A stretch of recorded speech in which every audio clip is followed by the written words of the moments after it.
Bienvenidos. En esta ocasión vamos a ver cómo es el examen para mayores de 25 de Filosofía de Madrid, concretamente de la Universidad Complutense. Las instrucciones nos dicen así: el estudiante deberá escoger una de las dos opciones y responder a todas las preguntas de la opción elegida. Nos dice en cuanto a la puntuación que cada una de las preguntas vale 2 puntos. Y el tiempo para realizar la prueba es 90 minutos, 1 hora y media. Bien, lo primero que nos encontramos en la opción A es un texto que dice así: parece entonces que esta idea de conexión necesaria entre sucesos surge del acaecimiento de varias cosas similares de constante conjunción de dichos sucesos. Esta idea no puede ser sugerida por uno solo de estos casos, examinado desde todas las posiciones y perspectivas posibles. Pero en una serie de casos no hay nada distinto de cualquiera de los casos individuales que se suponen exactamente iguales, salvo que tras la repetición de casos similares, la mente es conducida por hábito a tener la expectativa al aparecer un suceso de su acompañante usual y a creer que existirá. Por tanto, esta conexión que sentimos en la mente, esta transición de la imaginación de un objeto a su acompañante usual, es el sentimiento o impresión a partir del cual formamos la idea de poder o de conexión necesaria. Es un texto de David Hume, incluido en su obra Investigación sobre el conocimiento humano. Bien, vamos a ver qué nos dice.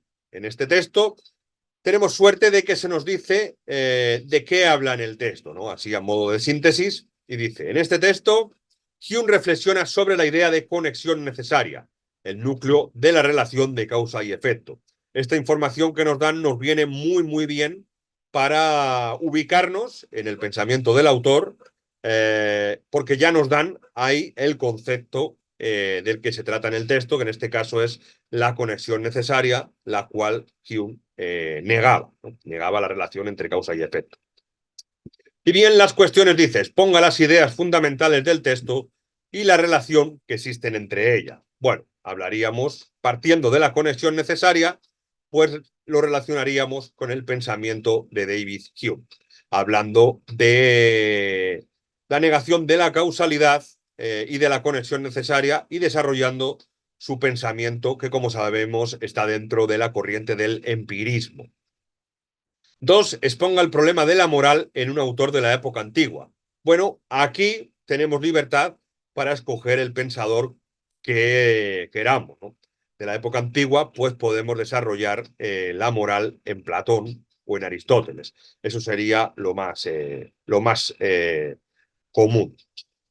La 3. Exponga el problema del ser humano en un autor de la época medieval. Bueno, al hablar de la época medieval, el asunto del ser humano podemos remitirlo a Agustín de Hipona o Tomás de Aquino. Eso sería lo más convencional. La 4 nos dice: exponga el problema de la sociedad y o política en un autor de la época moderna. Bueno, podemos escoger entre varios. Aquí podríamos hablar de Descartes o de Leibniz o Spinoza, que son autores reconocidos de la época moderna. Incluso Thomas Hobbes. La 5. Exponga el problema de Dios en un autor de la época contemporánea. Bueno, la época contemporánea sabéis que es a partir de la Ilustración, a partir del siglo XVIII. Por tanto, podríamos hablar de Dios en Kant, pero un autor que sería muy interesante para hablar de ese problema sería David Hume. La opción B nos plantea de nuevo un texto que dice así: de acuerdo con la concepción liberal, el estatus de los ciudadanos está determinado por la medida de los derechos subjetivos que tienen frente al Estado y frente a los demás ciudadanos. Como portadores de derechos subjetivos, disfrutan de la protección del Estado, mientras persigan sus intereses privados dentro de los límites trazados por las leyes, y esto incluye también la protección frente a las actuaciones estatales que vayan más allá de las reservas legales de intervención. Los derechos subjetivos son derechos negativos que garantizan un ámbito de elección dentro del cual las personas jurídicas están libres de coacciones externas. De acuerdo con la concepción republicana, el estatus de los ciudadanos no se determina por el modelo de las libertades negativas, que puedan reclamar como personas privadas.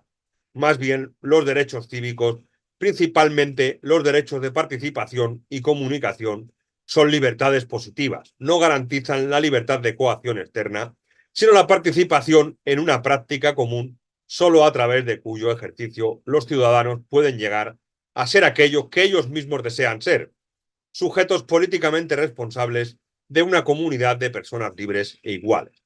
Es un texto de Habermas de su obra Tres modelos de democracia.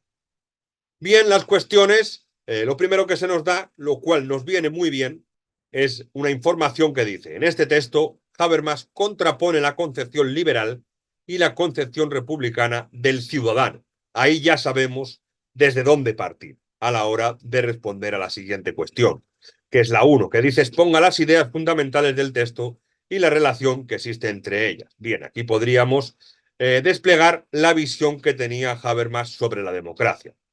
Y el resto de preguntas, la 2, 3, 4 y 5, corresponden, como en la opción a autores que podemos elegir libremente sobre lo que se nos pregunta. En cuanto a los criterios de corrección, nos dice el documento propuesto por la Universidad Complutense, que dice así: en la respuesta a la primera pregunta se comprobará el grado en el que el alumno es capaz de identificar las ideas fundamentales del texto, 0,75 puntos, exponer la relación existente entre tales ideas, 0,75, utilizar un vocabulario preciso, hasta medio punto, y esta pregunta primera se calificará hasta 2 puntos.